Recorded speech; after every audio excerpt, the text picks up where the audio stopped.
Terkait insiden kericuhan mahasiswa dengan polisi dalam aksi demonstrasi di halaman kantor DPR Aceh, tim penyidik Ditreserse Kriminal Umum Polda Aceh sedang melakukan penyelidikan terkait provokator pengibaran bendera bulan bintang dan menurunkan bendera merah putih pada tiang bendera DPR Aceh, hingga berujung kericuhan dengan polisi yang mengamankan aksi pada Kamis lalu.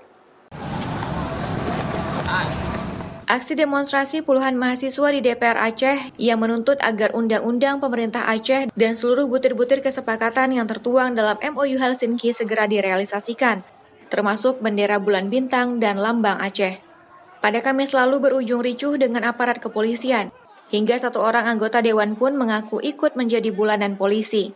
Untuk mengungkap dalang aktor provokasi demonstrasi dan insiden pemukulan terhadap anggota dewan, penyidik saat ini telah memeriksa sebanyak 9 orang saksi, 6 diantaranya polisi, anggota dewan yang menjadi korban pemukulan, dan 2 orang dari LSM. Kemudian tindakan menurunkan bendera merah putih itu dengan mengibarkan bendera separatis yaitu bendera bulan bintang, itu tindakan penghinaan terhadap bendera negara, yaitu merongrong bendera negara, melecehkan harga diri bangsa. Polda Aceh sebagai alat negara dapat melakukan tindakan tegas dan tindakan terukur terhadap pelaku yang merongrong bendera negara.